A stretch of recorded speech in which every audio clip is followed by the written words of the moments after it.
Assalamualaikum. Hai semua. Tutorial kali ni Umi nak share satu lagi resipi mudah iaitu cucur badak. Antara kuih-muih yang agak popular di kalangan masyarakat Melayu kita. Bagi Umi, kriteria cucur badak yang sedap bila mana inti serundingnya padu, sedap, beraroma, rasa rempah ratus dengan sedikit rasa pedasnya tu. Selain tu, penggunaan keledek pun memainkan peranan penting dalam menghasilkan cucur badak yang sedap. Umi gunakan keledek oren. Rasanya manis-manis, lembut je bila makan. Dalam tutorial ni juga, Umi dah kongsikan tips agar cucur lebih rangup di luar, lembut, gebu, bulat-bulat kembungnya lepas digoreng. Nampak tu kan? Untuk resipi inti serunding ni, Umi dah pernah share sebelum ni ya. Anda boleh rujuk di ruangan description. Umi dah tempelkan link di ruangan description tu ya. Dan juga di bahagian atas card video ni, anda boleh tengok. Langkah pertama, bagi air betul-betul mendidih, baru masukkan, ni ada lebih kurang 1.2 kilo ubi keledek oren, lebih kurang 1 kilo lah.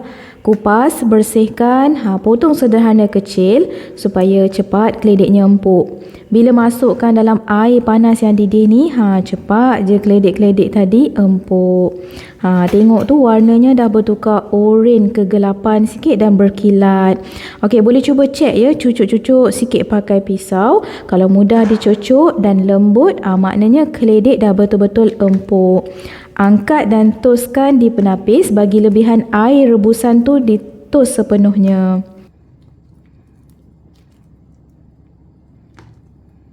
Kemudian Umi toskan lagi dalam besen penapis, bagi lebihan air rebusan tu betul-betul tos dan kering sepenuhnya. Biarkan dalam 3 ke 4 minit. Kemudian buang baki lebihan air dalam besen dan alihkan keledek yang telah direbus dalam besen yang agak besar sikit gini.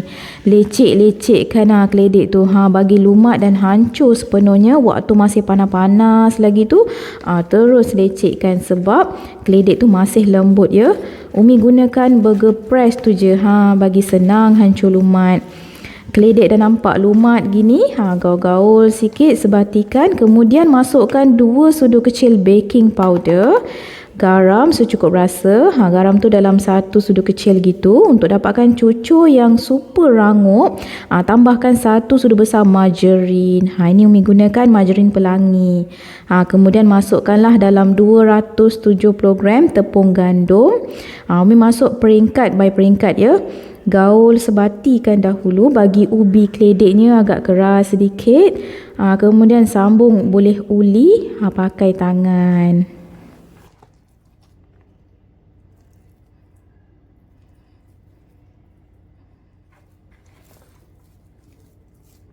Kemudian sambung uli pakai tangan. Masukkan tepung gandum tu lagi sedikit demi sedikit hinggalah habis.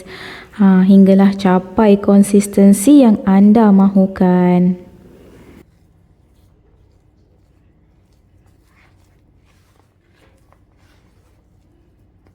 Adunan cucur badak ni memang agak lembek sedikit ya. Jangan tambah tepung banyak sangat. Dah nampak agak okey adunannya, boleh oles tangan dengan sedikit minyak dan cuba buat bulat-bulat tu. Jika mudah dan tak melekat dah di tangan tu, kira okey dah. Adunan cucur dah siap, jom kita masukkan pula inti serunding. Sebelum ambil adunan, oleskan kedua-dua tapak tangan dengan sedikit minyak masak. Kemudian ambil sejemput, agak-agaklah dalam besar bola pingpong gitu. Bulat-bulatkan dan leperkan, bagi lebar sikit. Skopkan 1 sudu besar inti serunding. Kemudian perlahan tutupkan semula adunan keledek. Cubit-cubitkan bahagian bawahnya tu. Bulat-bulatkan semula. Jadilah macam bol gini. Okey, siap dah satu. Letak atas dulang. Boleh alaskan dengan plastik dahulu ya, supaya tak melekat. Kemudian sambung masukkan lagi inti serunding hinggalah habis ke semua doh keledek tu. Nampak mudah sangat-sangat kan? Inti serunding tu bolehlah buat awal-awal. Nanti tinggal kita buat adunan doh keledek ni sahaja. Untuk inti serunding tu ikut suka anda. Kalau nak lebih padat dan padu intinya, bubuhlah inti tu banyak-banyak sikit ya. Barulah bila makan nanti merasa serundingnya bercampur pula dengan keledek oren yang manis ni. Memang tak cukup sebiji. Sambil-sambil tengok Umi bulat-bulatkan dough dan masukkan inti serunding tu. Umi nak sharekan di sini tips nak bagi cucur badak kita lebih sedap. Biar lebihkan keledek oren tu berbanding tepung gandum ya, supaya rasanya lebih lah. Sebab manis dari keledek original tu akan lebih terasa. Selain tu cucur badak ni anda boleh frozen kan juga tau. Dah buat bol-bol macam bola pingpong yang Umi buat macam ni. Boleh susunkan dalam tray. Tray tu alaskan dahulu dengan plastik talam atau apa-apa plastik lah. Dan susun biar jauh sedikit. Jangan rapat dan melekat antara satu sama lain ya. Nanti bila dah keras dia akan melekat. Biar susun jauh-jauh sikit. Kemudian masukkan ke dalam freezer bahagian atas yang beku tu. Biarkan hingga kuih cucur ni membeku. Bila dah keras cucurnya barulah ambil, keluarkan, masukkan dalam bekas ataupun boleh masukkan dalam plastik ziplock bag tu. Waktu ni kuih dah keras, jadi kita tak perlu risau. Ia tak akan melekat pun antara satu sama lain. Nanti bila-bila nak makan tinggal kita keluarkan. Bolehlah susun atas piring dahulu, defrostkan dan boleh terus digoreng. Mudah sangat-sangat kan? Boleh buat stok frozen food. Selain tu, mudahlah anak-anak nak bawa bekal pergi sekolah ataupun kita sebagai ibu bapa ni nak bawa bekal pergi kerja, makan waktu breakfast tu. Pagi tinggal nak goreng je.